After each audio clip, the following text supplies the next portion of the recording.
Get your dirty hands away from that car, boy. You people should know your place. Preston Whitmore grabbed the 13-year-old by his collar and shoved him backward. Beatrice, I don't pay you to bring your kid to work. This isn't a zoo. He threw a push broom at Raymond's feet. Make yourself useful. Sweep. That's all your kind is good for anyway. The technicians laughed. 18 grown men watching a child be humiliated. Not one spoke up. Raymond's mother rushed over, hands trembling as she gripped her son's shoulders. Her eyes begged him, "Please, not here, not now." Raymond picked up the broom, but his gaze never left the Ferrari's open engine bay. That same engine had defeated every expert in the world for 18 months. The billionaire owner had spent $2.3 million. Zero results. Have you ever been dismissed because of how you looked, not what you knew? The Ferrari 250 GTO sat on the hydraulic lift like a wounded king, red paint gleaming under harsh service lights, chrome exhaust pipes catching reflections, one of only 36 ever built, worth more than most people would earn in 10 lifetimes. Theodore Harrington stood beside his car with hollow eyes. The 68-year-old billionaire had built Harrington Dynamics from nothing. Aerospace contracts, defense technology, a fortune measured in billions. But none of that mattered now. His father had bought this new Ferrari in 1962, drove it home from the dealership in Modena, Italy, taught a young Ted to drive on empty California roads, the V12 engine singing through the hills. 2 years later, his father was gone. Heart attack at 51. The car became everything. A time machine, a conversation with a ghost, the only place Ted could still hear his father's voice. Then came his son, Michael. Ted taught him to drive in this same Ferrari. Watched the boy fall in love with the mechanical heartbeat under the hood. Father and son connected across generations by 12 Italian cylinders. 15 years ago, Michael died. A drunk driver. Wrong place, wrong time. 23 years old. Now the Ferrari was all Ted had left. The last thread connecting him to the two people he loved most. And for 18 months, that thread had been unraveling. The problem started small. A hesitation during acceleration. A tiny stumble that most drivers would never notice. But Ted noticed. He knew this car like he knew his own heartbeat. Something was wrong. He brought it to Titan Automotive, the most exclusive service center on the West Coast. Preston Whitmore III ran the operation. Ivy League education, family connections, a reputation for handling vehicles worth more than small countries. The diagnosis took 3 weeks. The bill came to $48,000. Fuel injection system recalibration, Preston announced confidently. Problem solved. It wasn't solved. 2 months later, the hesitation returned. Worse this time. The engine would stumble, catch itself, stumble again. Sometimes it stalled completely. Ted brought it back. Another diagnosis, another bill, $92,000. Ignition timing assembly, Preston declared. Completely rebuilt. You won't have any more issues. He was wrong. Over the next 18 months, Ted Harrington took his Ferrari to 5 different service centers across 3 countries. Maranello, Italy, the Ferrari factory itself. Technicians who had worked on Formula One cars examined every component, found nothing conclusive. Charged $200,000, a specialist in Munich, then another in London, then the top vintage Ferrari restorer in Connecticut. The bills mounted. The problem persisted. $2.3 million spent. Computer diagnostics, compression tests, fuel analysis, electrical mapping. Every expert said the same thing. We cannot find anything wrong. But something was wrong. Ted could hear it, feel it. The car was crying for help and no one understood its language. Now he stood in Titan Automotive's service bay, listening to Preston Whitmore deliver the same empty promises. Our team has conducted a comprehensive analysis, Preston said smoothly. We've identified several potential contributing factors. Stop. Ted's voice was quiet. Tired. I've heard this speech before. From you. From a dozen others. Just tell me the truth. Preston's confident smile flickered. The truth, Ted, is that this vehicle is 62 years old. Some problems simply cannot be solved. Perhaps it's time to consider other options. Don't. Ted's eyes went cold. Don't tell me to give up on this car. In the corner of the service bay, Raymond Nelson swept the floor. The broom moved in slow, methodical strokes. His body performed the task automatically, but his mind was somewhere else entirely. He watched the technicians huddle around the Ferrari, heard fragments of their conversation, technical terms that would confuse most 13-year-olds. Raymond understood every word. Fuel pressure variance, ignition timing drift, carburetor float levels. He had learned this language in a cluttered garage across town, learned it from hands that had touched Enzo Ferrari's own cars, learned it through 5 years of patient teaching that nobody knew about. The engine was running now. The technicians had started it for another diagnostic. Raymond kept sweeping, kept his head down, kept being invisible. But he was listening. And then he heard it.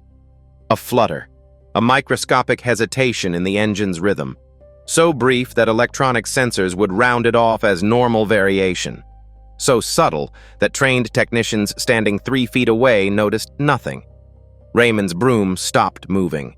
He knew that sound. Had heard it once before in Giuseppe's garage, an old Alfa Romeo with a problem that stumped mechanics for months. The memory surfaced clearly. Giuseppe's weathered hands pointing to a section of fuel line, his accented voice explaining how rubber aged invisibly, how heat cycles over decades could degrade material from the inside while the outside looked perfect. Raymond's eyes moved to the Ferrari's engine bay, traced the fuel delivery system, found the section of line that curved too close to the exhaust manifold. There. He knew what was wrong. I'm done. Ted Harrington's words fell heavy in the silent service bay. I'm donating the car to the Peterson Museum. Let them figure it out, or let it sit behind glass forever. I cannot watch it die slowly anymore. Preston's face showed relief disguised as sympathy. That's probably the wisest decision, Ted. Some things simply cannot be saved. Do not. Ted's voice cracked. Do not tell me this is wise. This car is my father. This car is my son, and I'm abandoning them both. He turned toward the exit, shoulders bent. A billionaire defeated by a problem money couldn't solve. Raymond watched him walk away. The broom handle felt heavy in his hands. His mother's warnings echoed in his mind. Stay invisible. Stay quiet. These people don't want to hear from us. But Raymond also heard Giuseppe's voice. Every machine tells you what's wrong. The only question is whether you're humble enough to listen. This machine was screaming, and nobody was listening. Raymond set down the broom. Mr. Harrington? The voice was young, clear, steady. Ted stopped walking, turned around. A 13-year-old boy in worn clothes stood in the middle of the service bay. The same boy Preston had handed a broom 20 minutes earlier. I know what's wrong with your car, sir. Silence crashed through the room. Then laughter. Derek Sullivan, the lead technician, doubled over. Kid, that's adorable, but maybe stick to sweeping. Preston's face turned crimson. Beatrice, he shouted, control your son immediately. This is beyond inappropriate. Raymond's mother rushed forward, reaching for his arm. Her voice was a desperate whisper. Baby, please. We can't afford this. Mama. Raymond looked at her. His eyes were calm, certain. I know I can do this.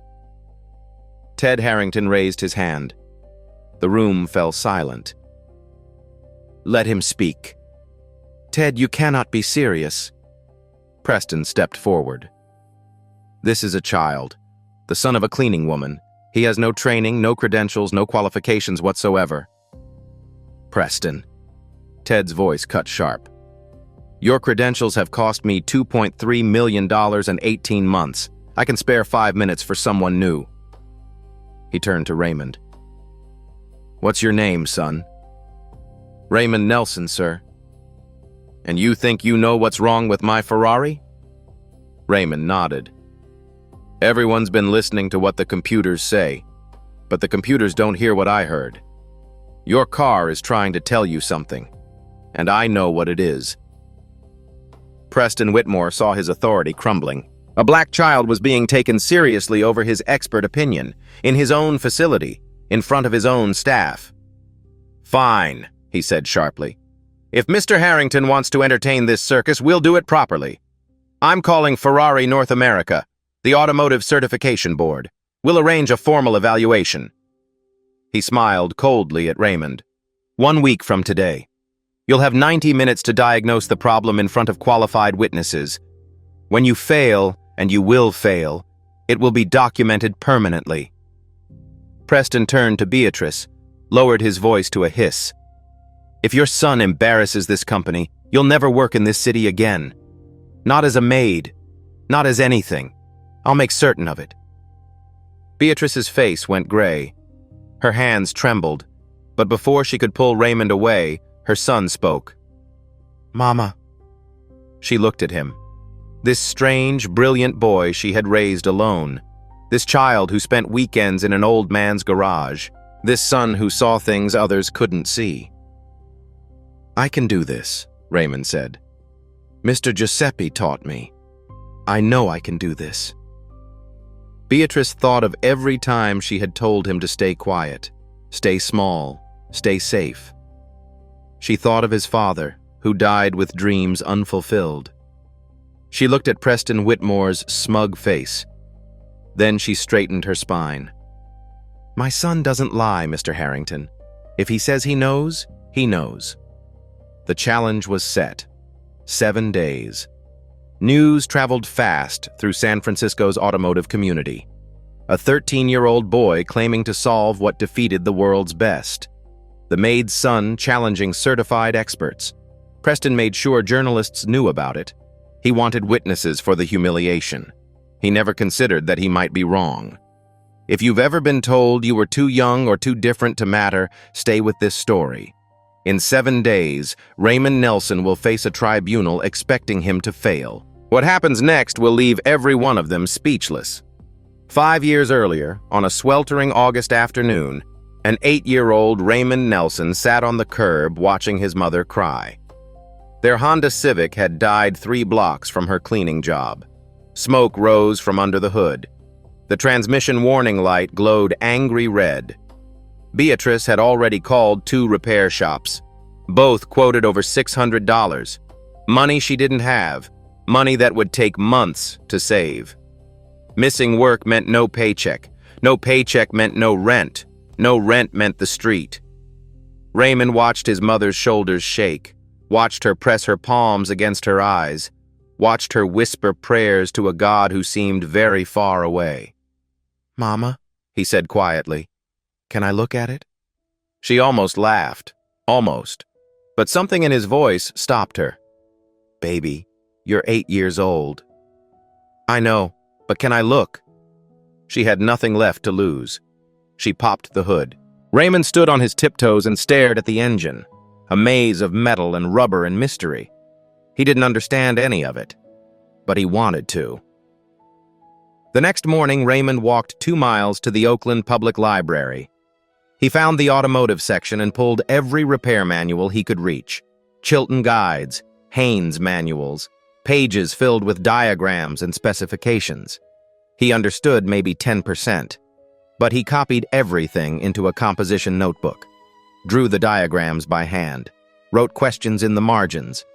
Then he went home and watched YouTube videos until his eyes burned. Engine repair tutorials, transmission diagnostics, fuel system breakdowns.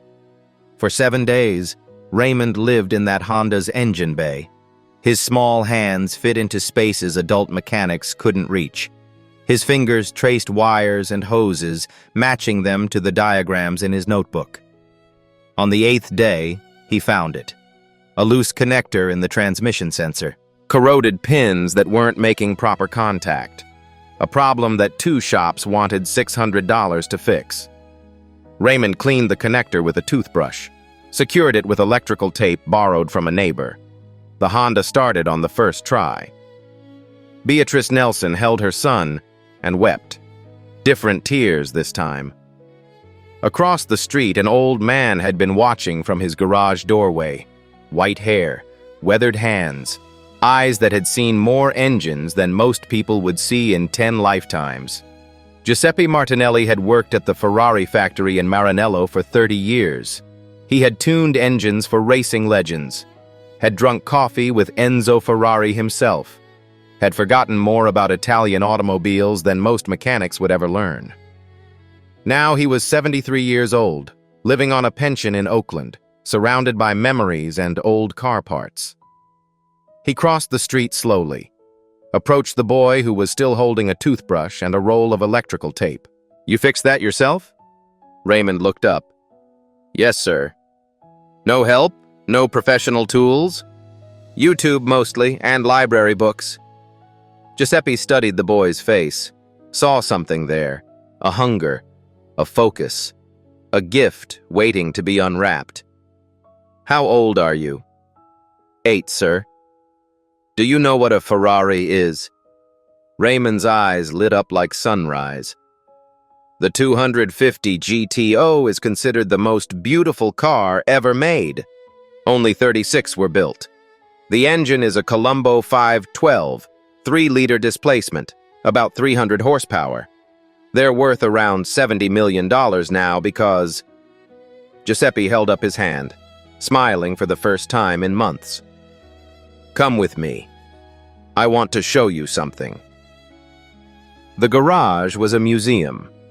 Ferrari posters covering every wall, engine parts organized on wooden shelves, photographs of Giuseppe standing beside race cars, shaking hands with drivers whose names were legend. In the center sat a partially disassembled V12 engine, the same type that powered the 250 GTO. "I've trained many mechanics," Giuseppe said. "Factory technicians, racing engineers, men with degrees and certifications." He picked up a carburetor, held it out to Raymond. "But I've never met an 8-year-old who could diagnose a transmission problem from YouTube videos." Raymond took the carburetor carefully. It was heavier than he expected, more beautiful. "Your hands are small," Giuseppe continued. "That's not a weakness. It's a gift. You can reach places inside an engine that my old hands cannot." He placed his palm on Raymond's shoulder. "Would you like to learn how a real engine breathes?" Raymond's answer came without hesitation. "Yes, sir. More than anything." For 5 years, every weekend and every summer, Raymond disappeared into Giuseppe's garage. His mother thought he was staying out of trouble. She had no idea he was becoming something extraordinary. Giuseppe taught him to hear what others couldn't, to feel vibrations that machines couldn't measure, to understand that engines weren't just mechanical systems. They were alive. "The Germans build perfect machines," Giuseppe told him once. "The Japanese build reliable machines. But the Italians? We build machines with souls." He made Raymond repeat one phrase until it became part of his bones. "Every machine tells you what's wrong. The only question is whether you're humble enough to listen." Now, 5 years later, Raymond finally understood why he had learned all of this. He was born to hear what no one else could. 7 days later, Raymond Nelson walked into Titan Automotive wearing his Sunday church clothes. White button-down shirt his mother had ironed twice, pressed khaki pants, his only tie, borrowed from a neighbor. He looked impossibly small. The service bay had been transformed. The Ferrari 250 GTO sat in the center under blazing lights, folding chairs arranged in rows like a courtroom, a digital clock mounted on the wall, ready to count down 90 minutes. This wasn't an evaluation, it was an execution. Preston Whitmore had assembled his audience carefully. 18 Titan automotive technicians filled the first 2 rows. Most wore smirks. A few whispered jokes about the YouTube mechanic. 4 automotive journalists sat with notepads ready. Preston had called them personally, promised them a story they wouldn't forget. The humiliation of a black child who dared challenge his betters. 3 photographers positioned themselves for the perfect shot, the moment when the boy's confidence crumbled. Victoria Ashford arrived representing Ferrari North America. Blonde hair pulled back severely. Designer suit. 23 years in the industry. She had seen plenty of fools claim expertise they didn't possess. She expected to see another one today. Martin Caldwell, chairman of the Automotive Certification Board, took his seat with obvious irritation. A busy man dragged across town to witness a child's failure. He checked his watch twice before the proceedings even began. Theodore Harrington sat alone in the back row. He had barely slept all week. Hope was a dangerous thing. He had learned that lesson too many times. And in the very last row, pressed against the wall, Beatrice Nelson clutched her purse with white-knuckled hands. Her lips moved silently. Prayers for her son, prayers for their future. Everything they had could disappear in the next 90 minutes. Preston Whitmore stood before the crowd, unable to hide his satisfaction. Ladies and gentlemen, thank you for attending this unusual evaluation. He let the word drip with contempt. We're here to witness a young man's claim that he can diagnose a problem that has defeated certified professionals worldwide. He gestured toward Raymond. The subject will have 90 minutes. He must identify the malfunction, explain his reasoning, and propose a solution. Preston paused for effect. If he fails, which I think we all expect, his family has agreed to issue a formal apology for wasting the time of qualified experts. Raymond stood alone beside the Ferrari. He could feel every eye in the room, could hear whispered comments about his age, his clothes, his skin, but his hands were steady, his breathing is calm. Giuseppe had prepared him for this moment. Before we begin, Preston continued, I believe we should establish baseline competency. A few simple questions to ensure the young man has at least rudimentary knowledge. He turned to Raymond with a predator's smile. What is the precise bore and stroke measurement for the Colombo 512 in a 250 GTO? Raymond didn't hesitate. 73 by 58.8 millimeters. Total displacement of 2,953 cubic centimeters. Preston's smile tightened. The exact ignition timing specification at idle? 8 degrees before top dead center, adjustable based on fuel octane rating. Torque specification for the cylinder head bolts? First pass, 25 foot-pounds. Second pass, 50 foot-pounds. Final pass, 65 foot-pounds. Spiral pattern from center outward. Silence. The journalists stopped writing. The technicians stopped smirking. Even Victoria Ashford leaned forward in her chair. Preston fired more questions. Carburetor float levels, valve clearance specifications, fuel pressure tolerances, distributor cap firing order. Raymond answered every single one. Perfectly. Without pause. Derek Sullivan shifted uncomfortably in his seat. He was a certified Ferrari technician with 15 years of experience. He couldn't have answered half those questions without a manual. This 13-year-old had answered all of them from memory. Victoria Ashford cleared her throat. Mr. Whitmore, I believe the young man has demonstrated sufficient theoretical knowledge. Perhaps we should allow him to actually examine the vehicle. That is why we're here. Preston's face reddened. The quiz was supposed to expose Raymond's ignorance. Instead, it had showcased his expertise. Fine, he snapped. The clock starts now. The digital display began counting down. 90 minutes, 89:59, 89:58. Raymond turned toward the Ferrari, but before he could take a step, The service bay door opened. An old man entered slowly. White hair, wooden cane, clothes that had seen better decades. Victoria Ashford rose from her chair so quickly it nearly fell over. Giuseppe Martinelli? From the Scuderia Ferrari factory team? Whispers erupted through the crowd. The older technicians recognized the name. A legend. One of the last living mechanics who had worked directly with Enzo Ferrari. Giuseppe walked to the center of the bay. Each step is deliberate, each breath earned. He stopped beside Raymond, placed one weathered hand on the boy's shoulder.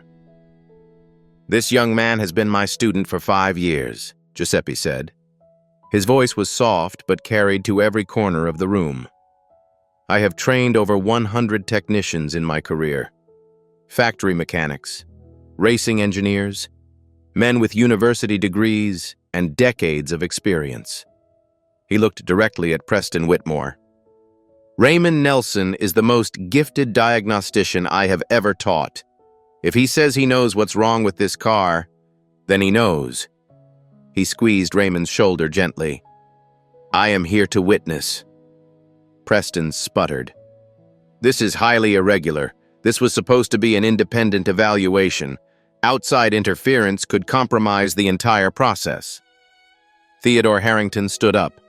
"Preston, if one of the most respected Ferrari mechanics in history wants to observe, we can accommodate him." His tone left no room for argument. Giuseppe walked to the back row, settled into the chair beside Beatrice Nelson, gave her a small nod. "Your son is ready," he whispered. "Trust what I have taught him." The clock showed 86 minutes remaining. Raymond approached the Ferrari, but he didn't grab tools, didn't open diagnostic equipment, didn't rush. He walked around the car slowly, looking, listening, feeling. He placed his palm flat against the fender, crouched to examine the undercarriage, closed his eyes, and breathed. Derek Sullivan laughed out loud. "What's he doing? Trying to communicate telepathically? Maybe someone should get him a crystal ball." Several technicians chuckled. Raymond opened his eyes, looked directly at Derek. "I'm listening," he said quietly. "Something you forgot how to do a long time ago." The laughter died instantly. Raymond turned back to the car. "Please start the engine." A technician turned the key. The Ferrari's V12 roared to life, 12 cylinders singing in harmony. To most ears in the room, it sounded perfect. Raymond closed his eyes again, head tilted slightly, completely still. 10 seconds passed, 20, 30. Then his eyes snapped open. "There! Did anyone else hear that?" Everyone looked confused. They had heard nothing unusual. "Hear what?" Derek challenged. "It sounds perfect." Raymond shook his head slowly. "No, it sounds almost perfect. There's a difference." He turned to face the clock. 83 minutes remaining. "I'm going to need an analog fuel pressure gauge, the kind from the 1960s, with a needle, not a digital display." The real test had begun. The request confused everyone. An analog fuel pressure gauge from the 1960s, with a needle instead of digital readout. Derek Sullivan crossed his arms. "We have a $50,000 diagnostic computer system, state-of-the-art, and this kid wants antique equipment?" Raymond didn't look at him. "Your $50,000 computer has been wrong for 18 months. I'll try something different." Preston waved dismissively at a junior technician. "Find whatever old equipment we have in storage. Let the boy play with his toys." It took 15 minutes to locate the gauge. Dusty, forgotten, buried beneath modern equipment that had failed to solve anything. Raymond connected it to the fuel line with careful hands. His movements were precise, confident. The hands of someone who had done this hundreds of times in a cluttered Oakland garage. "Start the engine again, please." The V12 roared to life. Raymond watched the analog needle. It held steady. 4.5 psi. Exactly within specification. Minutes passed. The audience grew restless. Preston checked his watch with theatrical boredom. 5 minutes. The needle held steady. 10 minutes. Still steady. Derek Sullivan smirked. Looks like everything's normal to me. What a surprise. Raymond raised one finger. Wait. 12 minutes. 14 minutes. 16 minutes. At minute 17 it happened. The needle dipped. Barely. A movement so small that most eyes missed it entirely. Then it recovered. Raymond pointed. There. Did you see that? Victoria Ashford leaned forward. I saw something. A tiny movement. A drop of 0.4 psi, Raymond said. Less than half a pound of pressure, for maybe 2 seconds. Preston laughed. That's nothing. That's within normal tolerance. Every fuel system has minor fluctuations. Raymond turned to face him. His voice remained calm, patient, like a teacher explaining something to a slow student. In a modern fuel-injected engine, you would be correct. The computer compensates for minor variations, adjusts the fuel mixture automatically. The driver never notices. He gestured toward the Ferrari. But this is not a modern engine. This is a 1962 carbureted system. No computer, no automatic compensation. It expects perfectly consistent fuel pressure. He paused to let the words sink in. That 0.4 psi drop creates a momentary lean condition. Not enough to trigger any warning. Not enough to register on digital diagnostics that average their readings over time. But enough for the engine to stumble, to hesitate. And sometimes, when conditions align perfectly wrong, to stall completely. Victoria Ashford was writing furiously. This was something no technician had identified in 18 months of trying. Interesting theory, Derek said. His voice had lost some of its mockery. But what's causing the pressure drop? We've tested every fuel system component. The pump is perfect. The filter is new. The lines were inspected.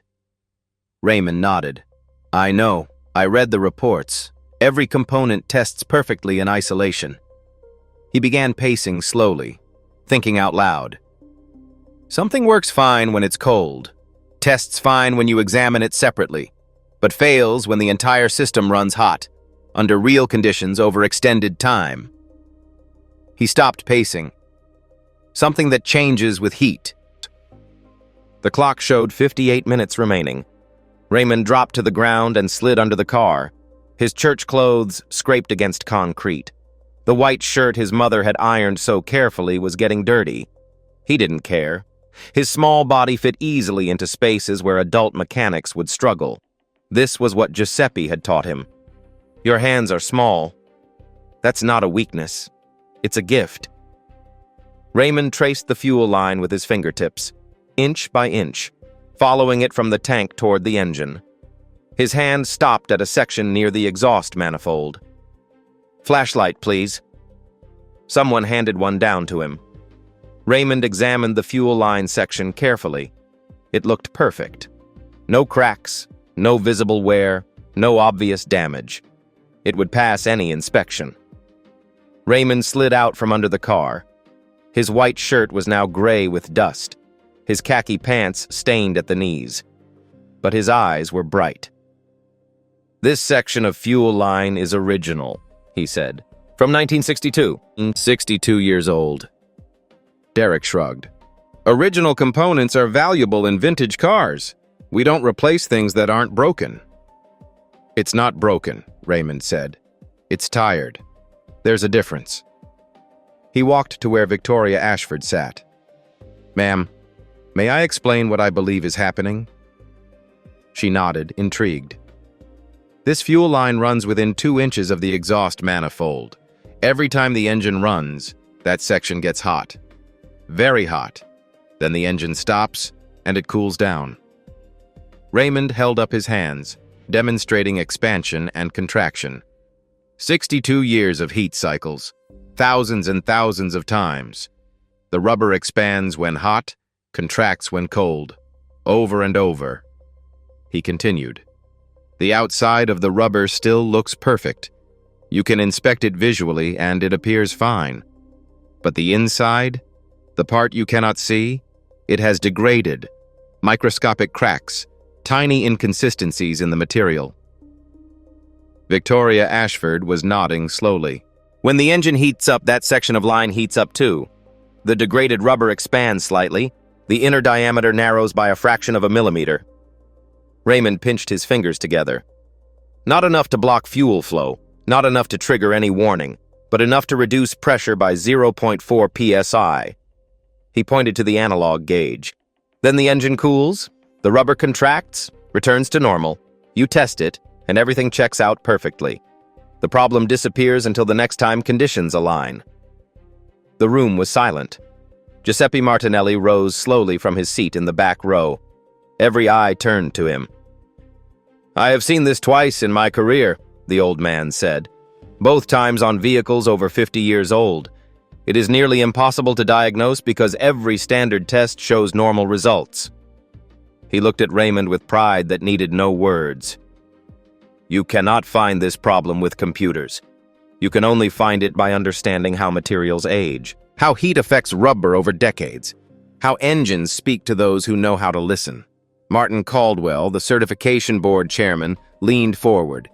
"Even if this theory is correct, how do you prove it? How do you demonstrate that this specific section of line is the cause?" Raymond had been waiting for this question. "I can prove it right now."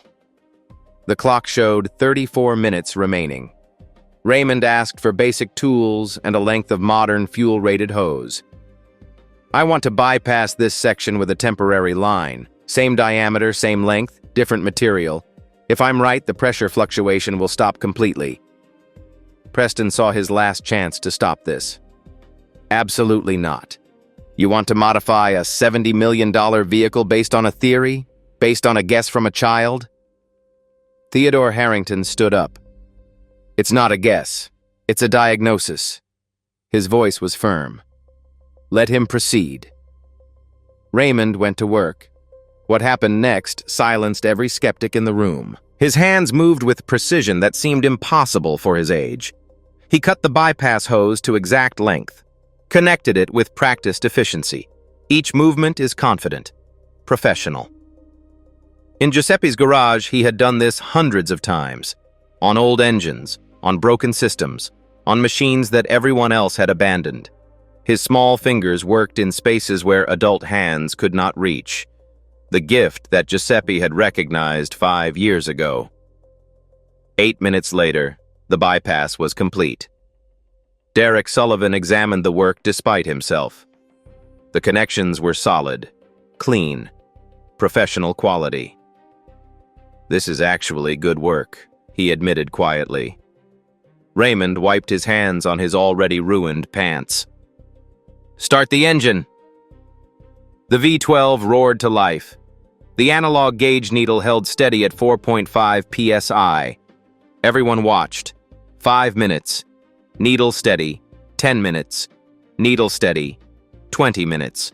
The time when problems typically appeared. Needle steady. 30 minutes. Not a single fluctuation. The engine ran perfectly. Raymond let the silence stretch. Then he spoke.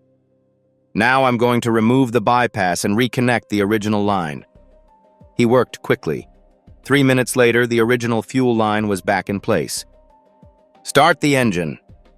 The V12 roared again. The needle held steady. They waited. At 22 minutes, it happened. The needle dipped, recovered, dipped again. At 26 minutes, the engine stumbled. A hesitation that everyone could hear now that they knew what to listen for. Raymond let the engine run a moment longer. Then he signaled to shut it down. The silence was absolute. He turned to face the audience. A 13-year-old boy in grass-stained church clothes, facing a room full of experts who had expected him to fail. "The repair requires a $40 fuel line and about 30 minutes of labor." He let that number hang in the air. "This car has been to every Ferrari expert in the world, 5 service centers, 3 countries. You spent $2.3 million looking for a problem that was hiding in 60 cents worth of rubber. His voice remained calm. No gloating, no anger. The line wasn't broken. It was just old, just tired. It was asking for help. He looked directly at Preston Whitmore, and nobody was listening. Victoria Ashford rose to her feet. Her voice carried through the stunned silence. In 23 years at Ferrari North America, I have never witnessed a diagnosis this elegant. She paused, choosing her next words carefully. This isn't just competence. This is artistry. In the back row, Giuseppe Martinelli wiped tears from his weathered cheeks.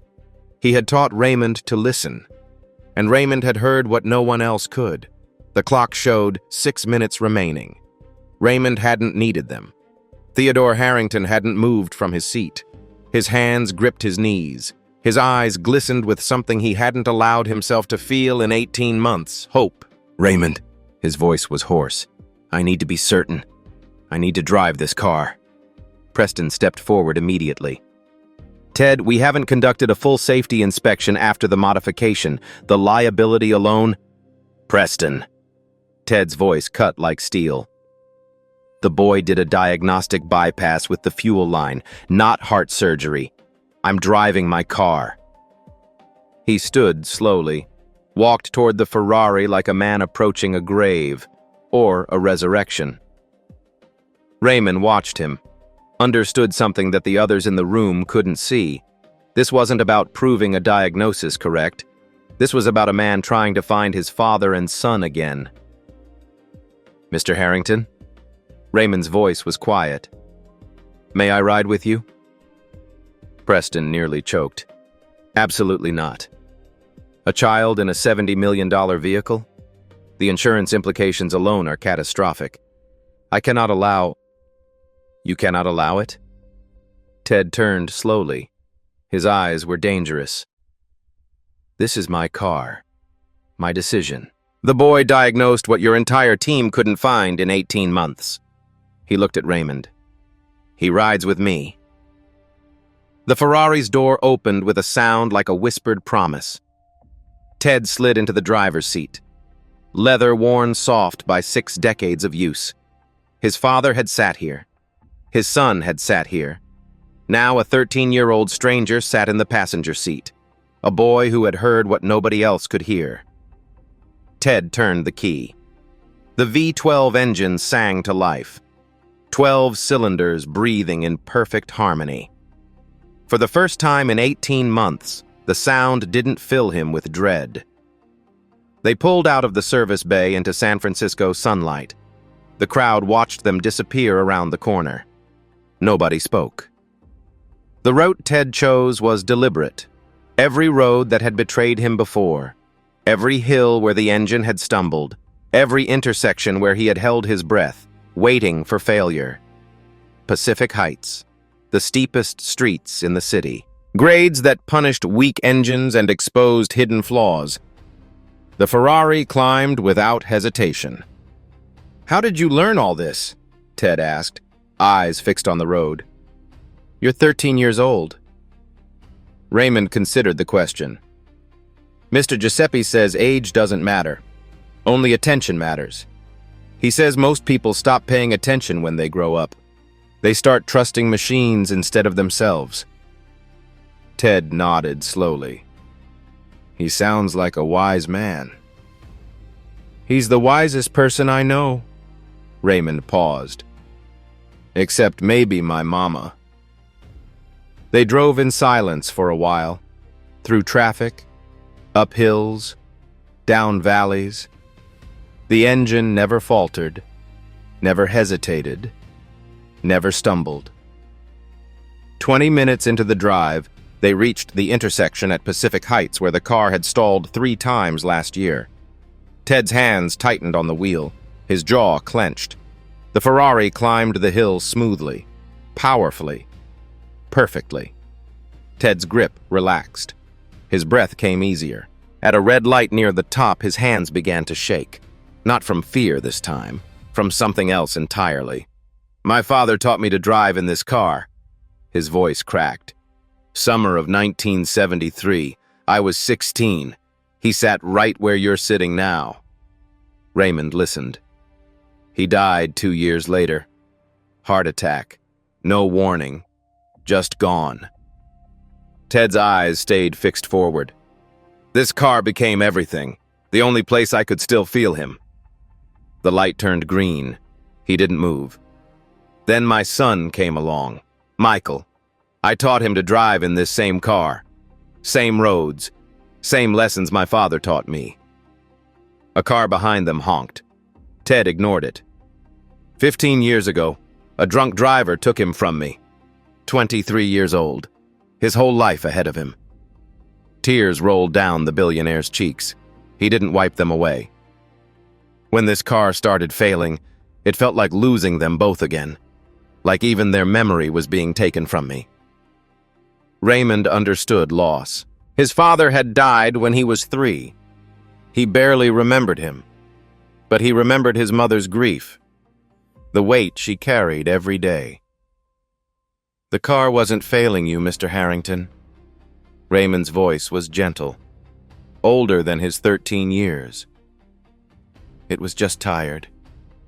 And it needed someone to understand. Ted finally turned to look at him. This small boy in dirty church clothes. This child who had given him back something he thought was lost forever. You gave them back to me, Ted whispered. Both of them. The car behind them honked again. Ted put the Ferrari in gear and drove. 35 minutes after leaving Titan Automotive, they returned. The engine had not stumbled once, had not hesitated, had not failed. For the first time in 18 months, the Ferrari 250 GTO ran exactly as it was meant to run. Ted Harrington parked the car and sat motionless for a long moment. Then he turned to Raymond and extended his hand. Not downward, the way adults usually address children. Straight out, as an equal. Thank you, Raymond. Raymond shook his hand. They were never gone, sir. The car just needed someone to listen. The crowd inside Titan Automotive had waited in tense silence. When the Ferrari pulled back into the service bay, every eye fixed on Theodore Harrington's face. He was smiling. Not the polite smile of business meetings. Not the practiced smile of public appearances. A real smile. The kind that comes from somewhere deep. Preston Whitmore's face went pale. Victoria Ashford approached the car immediately.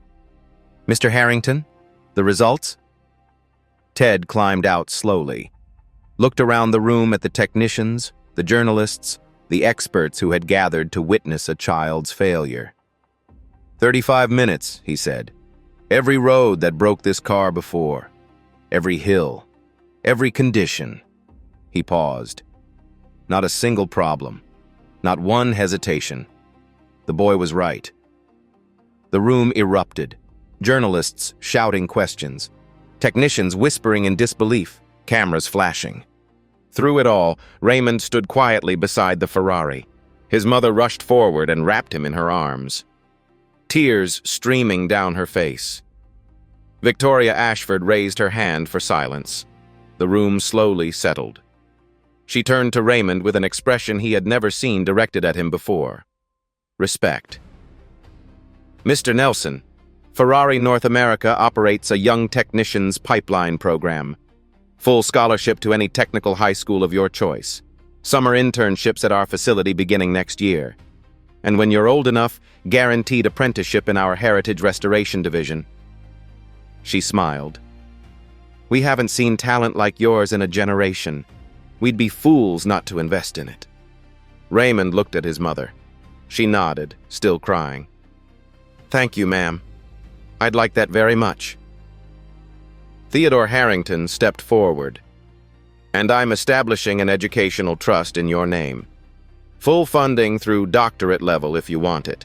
No conditions. No strings. He turned to Beatrice. Mrs. Nelson, I'd like to offer you a position as household manager at my estate. Full-time, full benefits. A salary that means you never work 2 jobs again. Beatrice's hand flew to her mouth.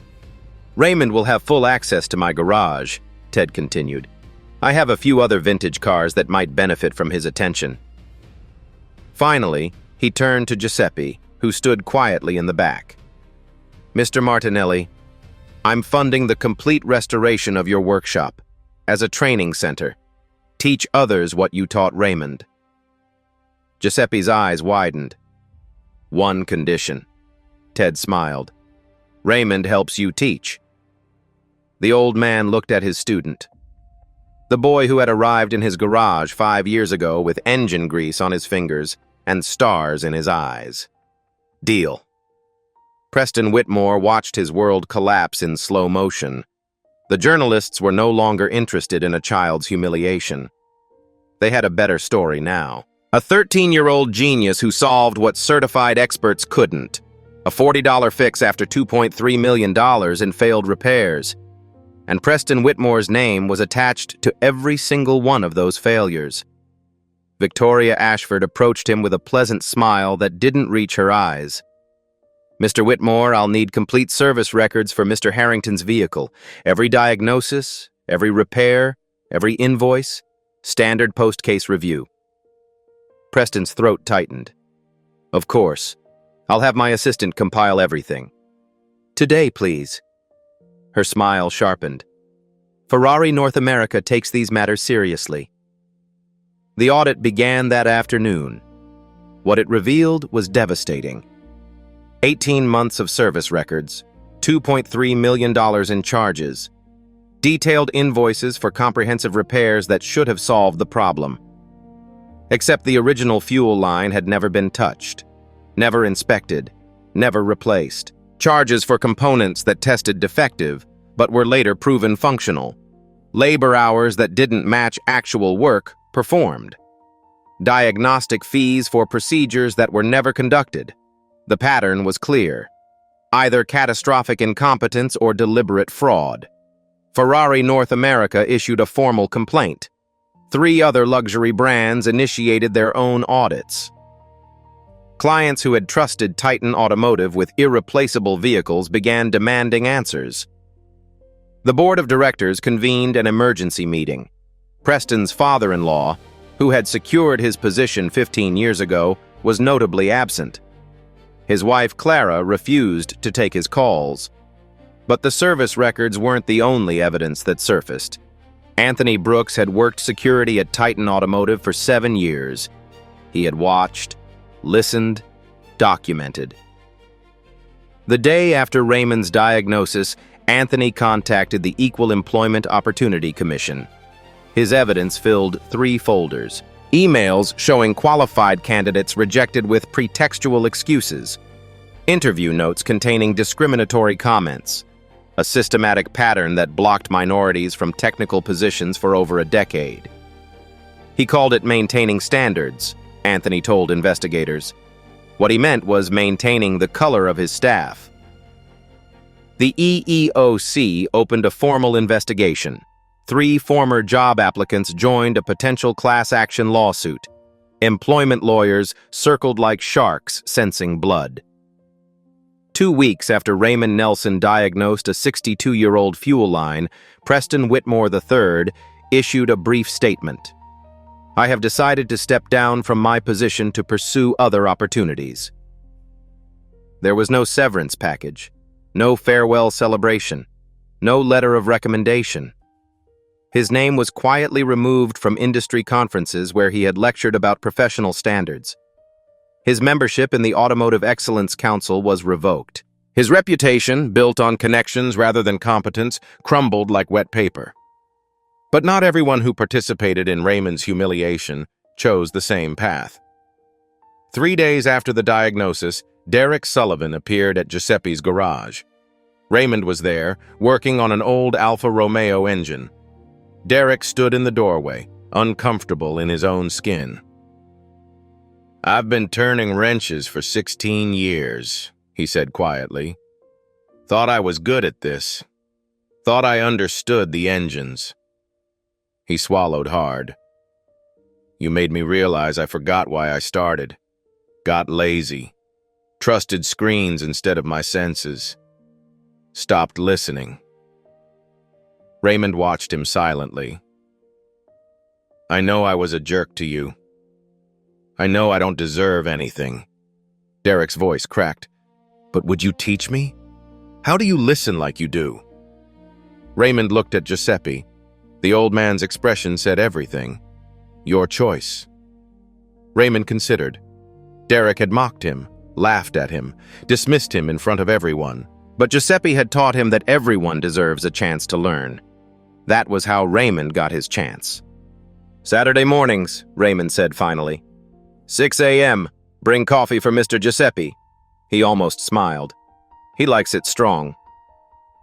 1 year later, a new sign hangs above a restored garage in Oakland, Martinelli Nelson School of Automotive Arts. Inside, Giuseppe Martinelli sits in a comfortable chair, watching his legacy continue. Raymond Nelson, now 14, stands before 12 students, former mechanics who lost their jobs, teenagers from the neighborhood, 2 former Titan automotive technicians seeking redemption. On the wall behind him hangs a framed photograph. A red Ferrari 250 GTO gleaming under service lights. Beside it, painted in elegant script, the words that changed everything. Every machine tells you what's wrong. The only question is whether you're humble enough to listen. Raymond picks up a carburetor, the same type Giuseppe handed him 6 years ago. Forget everything you think you know, he says. Today, we learn to listen. Raymond Nelson walked into Titan Automotive holding a broom. He walked out holding the future. Not because someone gave him permission, but because he refused to let others decide his worth.